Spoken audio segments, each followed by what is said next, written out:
कर्पूरगौरं करुणावतारं संसारसारं भुजगेन्द्रहारं सदा वसन्तं हृदयारविन्दे भवं भवानी सहितं नमामि। आप सभी का मेरे YouTube चैनल पर हार्दिक स्वागत है। आज की वीडियो में मैं आपको सुनाने वाली हूँ वैकुंठ चतुर्दशी की कथा। साथ ही मैं आपको बताऊंगी वैकुंठ चतुर्दशी के शुभ मुहूर्त और इस दिन की पूजा विधि के बारे में। सनातन धर्म में ऐसी मान्यता है कि वैकुंठ चतुर्दशी पर भगवान शिव और श्री हरि को प्रसन्न करने से मृत्यु के बाद स्वर्गलोक की प्राप्ति होती है और व्यक्ति बार बार जीवन मरण के बंधन में नहीं बनता। साथ ही इस दिन श्राद्ध और तर्पण कर्म भी विशेष रूप से किए जाते हैं। मान्यता है कि पितरों को नरक से मुक्ति मिलती है और पितर अगर कष्ट में होते हैं तो वैकुंठ चतुर्दशी के दिन की गई पूजा और किए गए तर्पण और दान से पितरों को भी शांति मिलती है, मोक्ष की प्राप्ति होती है। ऐसी भी मान्यता है कि भगवान कृष्ण ने महाभारत काल के युद्ध में वीरगति को प्राप्त हुए योद्धाओं का श्राद्ध भी वैकुंठ चतुर्दशी के दिन ही करवाया था। शास्त्रों में माना जाता है कि भगवान विष्णु चातुर्मास तक सृष्टि का पूरा कार्यभार भगवान शिव को देकर 4 महीने तक विश्राम करते हैं और इसके बाद जब देव उठनी एकादशी के दिन श्री हरि जागते हैं तो वे भगवान शिव की भक्ति में लग जाते हैं। भगवान विष्णु की आराधना से प्रसन्न होकर भगवान शिव वैकुंठ चतुर्दशी के दिन उनको सुदर्शन चक्र प्रदान करते हैं और सृष्टि का कार्यभार जो है वो दोबारा सौंपते हैं। और इस दिन भगवान शिव और श्रीहरि एक ही रूप में होते हैं। इसलिए कहा जाता है कि वैकुंठ चतुर्दशी के दिन की गई पूजा का फल जीवन में जरूर प्राप्त होता है। तो आपको वैकुंठ चतुर्दशी के दिन विधि विधान से भगवान शिव और श्रीहरि की पूजा करनी चाहिए। आइए सबसे पहले सुन लेते हैं वैकुंठ चतुर्दशी की कथा। उसके बाद मैं आपको बताऊंगी पूजा विधि और शुभ मुहूर्त के बारे में। भगवान श्रीहरि क्षीर सागर में शेषनाग पर देवी लक्ष्मी के साथ विराजमान रहते हैं और उनके साथ ही विराजमान होते हैं उनके 2 द्वारपाल जय और विजय। पौराणिक कथा के अनुसार विष्णु लोक में भगवान विष्णु से मिलने के लिए सनक, सनंदन आदि ऋषि गए हुए थे। विष्णु लोक के द्वारपाल जय और विजय थे। उनका कर्तव्य था कि वे भगवान विष्णु से मिलने के लिए आने वाले भक्तों को पहले रोकें और फिर उनसे कारण पूछें। उन्होंने ऋषियों को अंदर जाने से रोक दिया। तब जय और विजय द्वारपाल ने कहा कि इस समय भगवान श्रीहरि विश्राम कर रहे हैं, इसलिए आप लोग अभी अंदर प्रवेश नहीं कर सकते। उनकी बात सुनकर ऋषि क्रोधित हो गए और उन्होंने जय और विजय को श्राप दे डाला। कहने लगे, अब तुम राक्षस योनि में जन्म लोगे। द्वारपाल जय और विजय को जब अपनी गलती का एहसास हुआ तो उन्होंने तुरंत ऋषियों से क्षमा मांगी। तब भगवान श्रीहरि वहां पर आए और जब उन्हें सारी घटना पता चली तो उन्होंने भी ऋषियों से कहा कि जय और विजय ने नादानी में ऐसा अपराध किया है, कृपया इन्हें क्षमा कर दीजिए। किंतु ऋषियों ने कहा कि उनका श्राप अटल है, उसे वापस नहीं लिया जा सकता, लेकिन उसमें बदलाव किया जा सकता है। तब उन्होंने कहा कि तुम केवल 3 जन्म तक ही राक्षस योनि में रहोगे, इसके बाद तुम अपने इस द्वारपाल पद पर फिर से प्रतिष्ठित हो जाओगे। लेकिन ऋषियों ने एक और बात भी कही कि भगवान विष्णु या उनके अवतार के हाथों ही तुम्हारा वध होगा, तभी तुम्हें इस श्राप से मुक्ति मिल पाएगी। और तब जय और विजय ने अगले 3 जन्मों तक राक्षस के रूप में जन्म लिया। और तब ऋषियों से मिले श्राप के कारण भगवान विष्णु के द्वारपाल ने पहला जन्म सतयुग में लिया। अपने पहले जन्म में विजय ने हिरण्याक्ष राक्षस के रूप में जन्म लिया, जबकि उसका भाई जय हिरण्यकश्यप के रूप में जन्मा। हिरण्याक्ष बहुत ही शक्तिशाली राक्षस था, जिसके कारण धरती पाताल लोक में डूब गई थी। और फिर भगवान विष्णु ने वराह अवतार लेकर धरती को जल से बाहर निकाला था। हिरण्याक्ष बार बार भगवान श्रीहरि के कार्यों में बाधा डालता रहा और तब भगवान श्रीहरि ने उसका वध कर डाला। तब कहीं जाकर दोबारा पृथ्वी इंसानों के रहने लायक बन पाई थी। इधर श्रापित हिरण्याक्ष का भाई हिरण्यकश्यप भगवान ब्रह्मा से मनचाहा वरदान पाकर शक्तिशाली बन गया था, क्योंकि उसने ब्रह्मा जी से वरदान मांगा था कि उसे ना तो धरती में, ना आकाश और ना पाताल किसी भी स्थान पर नहीं मारा जा सकता। ना उसे दिन में और ना उसे रात के किसी भी समय मारा जा सकता है। यहाँ तक कि मनुष्य, राक्षस और देवता के द्वारा भी उसकी मृत्यु नहीं हो सकती है। ब्रह्मा जी से ऐसा वरदान प्राप्त कर हिरण्यकश्यप खुद को अमर समझने लगा था, और जब उसे पता चला कि उसके भाई हिरण्याक्ष की मृत्यु भगवान विष्णु के हाथों हुई है, तब वह भगवान विष्णु का घोर विरोधी हो गया। लेकिन कालचक्र तो कुछ और ही रचा गया था। उसका पुत्र प्रहलाद विष्णु भक्त था, और विष्णु विरोधी होने के कारण भक्त प्रहलाद को हिरण्यकश्यप ने मारने में कोई कसर नहीं छोड़ी। उसने अपने ही पुत्र को मरवाने का कई बार प्रयास किया, किंतु भगवान श्री हरि की कृपा के कारण भक्त प्रहलाद का बाल भी बांका नहीं हो पाया। तब एक दिन क्रोध में हिरण्यकश्यप ने भक्त प्रहलाद से कहा, अगर तेरा भगवान हर जगह मौजूद है तो बताओ इस खंबे में भी क्या भगवान है? और जैसे ही उसने खंबे पर लात मारी, तभी भगवान विष्णु नरसिंह यानी कि आधे नर और आधे सिंह के रूप में प्रकट हुए। इस तरह से न वे देव थे, न राक्षस और न ही मनुष्य। उस समय न दिन था न रात, यानी कि शाम का समय था, और तब नरसिंह भगवान ने उसे अपने जंघा पर बिठाकर उसका वध कर डाला। और भगवान विष्णु के द्वारपाल जय और विजय त्रेता युग में अपने श्राप के कारण दूसरे जन्म में रावण और कुंभकर्ण के रूप में पैदा हुए।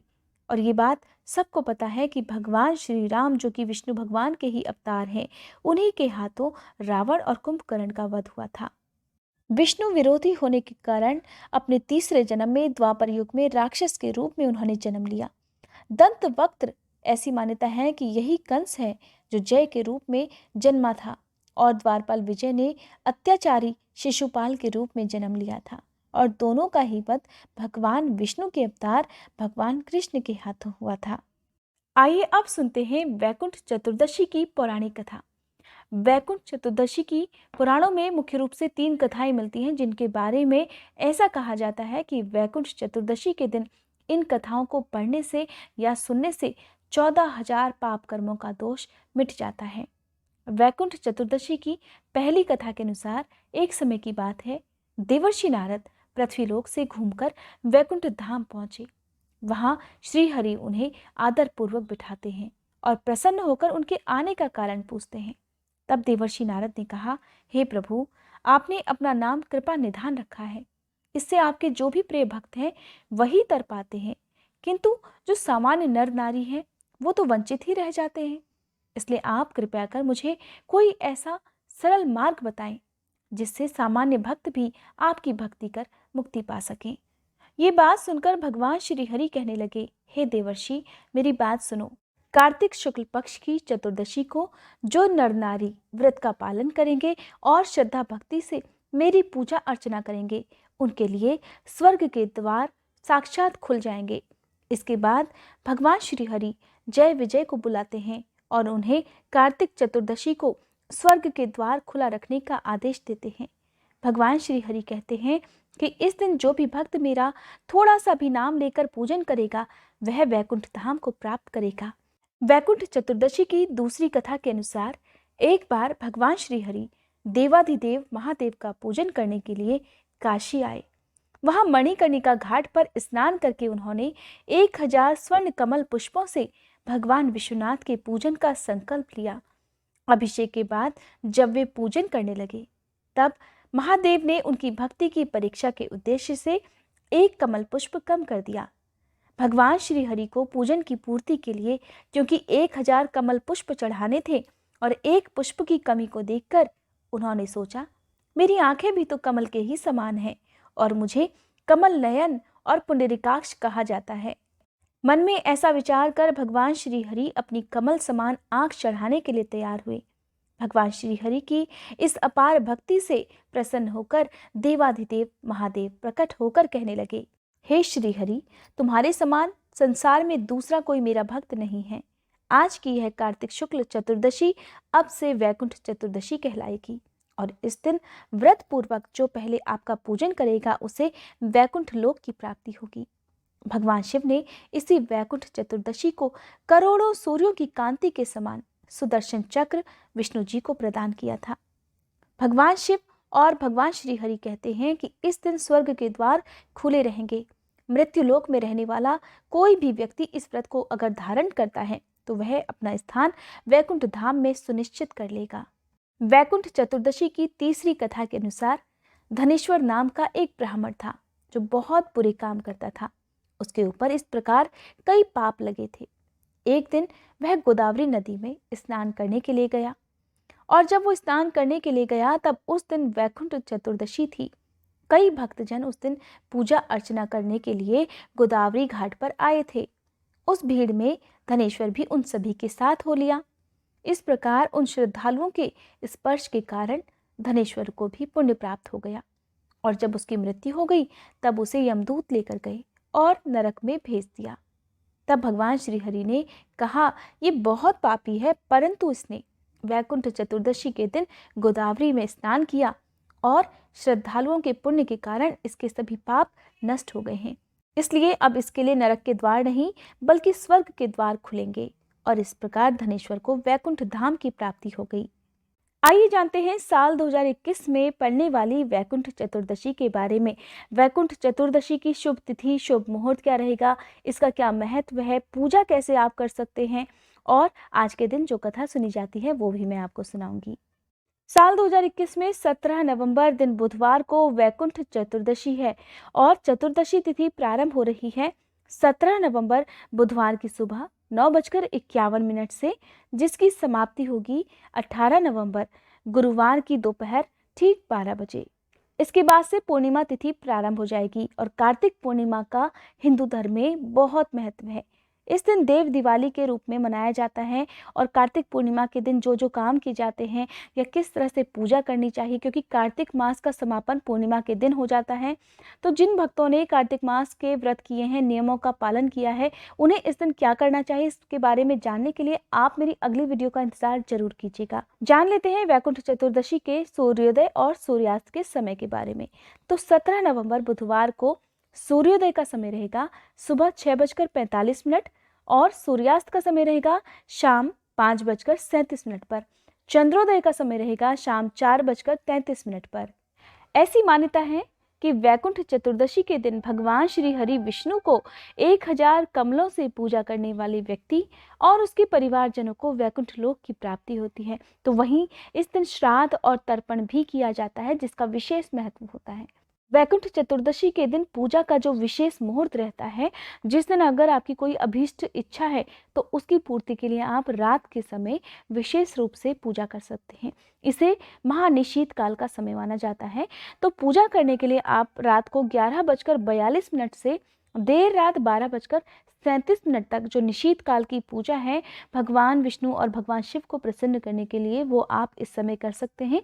बाकी पूजा शाम के समय आप जिस तरह से करते हैं उस समय आप कर सकते हैं। वैकुंठ चतुर्दशी के दिन व्रत करने वाले भक्तों को तारों की छांव में किसी नदी, सरोवर या तालाब के किनारे 14 दीपक जलाकर रखने चाहिए। अगर ऐसा ना हो पाए तो आप अपने घर में जिस भी स्थान पर पीने का पानी भरकर रखते हैं उस जगह पर भी आप 14 दीपक जला सकते हैं। वैकुंठ चतुर्दशी के दिन पूजा किस तरह से करें, तो देखिए, एक दिन पहले शुद्ध सात्विक भोजन ग्रहण करना चाहिए और चतुर्दशी के दिन सुबह स्नान करके साफ स्वच्छ पीले वस्त्र धारण करने चाहिए। अपने कुल देवी देवताओं का ध्यान करना चाहिए, भगवान श्री हरि और भगवान शिव का ध्यान करना चाहिए और फिर हाथ में जल या पुष्प लेकर व्रत का संकल्प लेना चाहिए।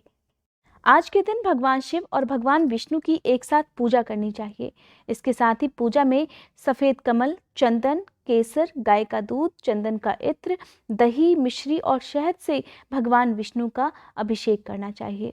अगर ऐसा ना कर पाएं तो आप केवल सादे जल से भी भगवान विष्णु का अभिषेक कर सकते हैं। भगवान को प्रसाद स्वरूप सूखे मेवे, गुलाल, कुमकुम, सुगंधित पुष्प और मौसमी फल जो भी आपको मिल पाए वो अर्पित करने चाहिए। पूजा करते समय श्री सूक्त, श्रीमद् भागवत गीता और विष्णु सहस्त्र नाम का पाठ करना चाहिए। विष्णु चालीसा और शिव चालीसा का पाठ करना चाहिए। भगवान शिव और भगवान शिव के बीज मंत्रों का 108 बार जाप करना चाहिए या आप केवल ओम नमो नारायण और ओम नमः शिवाय इस मंत्र का भी जाप कर सकते हैं। भगवान शिव और भगवान विष्णु आज के दिन अपने भक्तों पर बहुत प्रसन्न रहते हैं, इसलिए आज के दिन पूजा पाठ करते समय आपके मन में कलह क्लेश नहीं होना चाहिए। पूर्ण श्रद्धा भक्ति भाव से ही आज के दिन पूजा करनी चाहिए। साथ ही आज के दिन सप्तऋषियों की पूजा भी की जाती है। चाहे तो आप आसमान में जो सप्तऋषि होते हैं उनकी तरफ देखकर पूजा कर लें, उनका ध्यान कर लें, और फिर आज के दिन किसी भी पवित्र नदियों में आपको दीपदान करना चाहिए। मैंने जैसा आपको पहले ही बताया, नदियों में दीपदान करना अगर संभव ना हो तो आप अपने घर के आसपास भी दीपदान कर सकते हैं। अखंड सुहाग के लिए आज के दिन सुहागिन महिलाओं को राधा दामोदर या फिर शालिग्राम भगवान और तुलसी जी की पूजा करनी चाहिए, और पितरों की शांति के लिए आज के दिन उनके निमित्त तर्पण और दान करना चाहिए। आज के दिन जो भी भक्त तुलसी जी और शालिग्राम भगवान की पूजा करता है, उनके घर में सदा सुख समृद्धि और शांति बनी रहती है। आज के दिन भगवान शिव को भांग, धतूरा, बेलपत्र चढ़ाने के साथ ही आंकड़े के फूल भी चढ़ा सकते हैं।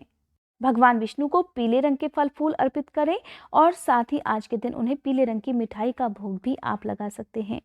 वैकुंठ चतुर्दशी के दिन आप पीपल के वृक्ष की पूजा करना बिल्कुल मत भूलिएगा। हो सके तो आप सुबह और शाम पीपल के वृक्ष में मीठा जल अर्पित करके एक दीपक आप जरूर जलाकर रखें। अपने घर के मुख्य द्वार पर दीपक जलाएं, और साथ ही अपने घर के चारों कोनों में भी आज के दिन एक एक दीपक आपको जलाकर रखना चाहिए। संभव हो तो घर के सभी सदस्य मिलकर आज के दिन पूजा करें, और जो भी भोग आपने लगाया है, चाहे वो फल का हो या मिठाइयों का हो, उस भोग का वितरण आप प्रसाद स्वरूप घर के सभी लोगों में करें। आरती करें, क्षमा याचना करें, और भगवान शिव और भगवान श्री हरि से प्रार्थना करें कि वो आप और आपके परिवार की सदा सर्वदा रक्षा करें। आपके घर में कोई दुख, कोई कष्ट, कोई बाधा न आए। आपके साथ साथ समस्त प्राणी मात्र का कल्याण करें। अपनी अगली वीडियो में मैं आपको सुनाऊंगी वैकुंठ चतुर्दशी के दिन सुनी जाने वाली 3 पौराणिक कथाएं। और देखिए, कार्तिक मास की पूर्णिमा के दिन कार्तिक मास का समापन हो जाता है। ऐसे में जो भी भक्त कार्तिक मास के सभी अध्यायों को सुनना चाहते हैं, मेरे चैनल पर जाकर कार्तिक मास के अध्याय 1 से लेकर अब तक के सभी अध्यायों को आप सुन सकते हैं। मान्यता है कि कार्तिक शुक्ल पक्ष की एकादशी से लेकर कार्तिक पूर्णिमा तक के जो दिन होते हैं वो भीष्म पंचक व्रत के दिन कहलाते हैं। तो ऐसे में अगर आप कार्तिक महीने में पूरे महीने आप नियमों का पालन ना कर पाएं, और आपकी अगर श्रद्धा है और आपका बहुत मन है कि आप भी कार्तिक नियमों का पालन करें, तो आप इन 5 दिनों में कार्तिक मास के नियमों का पालन कर कार्तिक मास की पूजा का पुण्य प्राप्त कर सकते हैं। ये थी आज की वीडियो। उम्मीद करती हूँ ये जानकारी आपको पसंद आई होगी।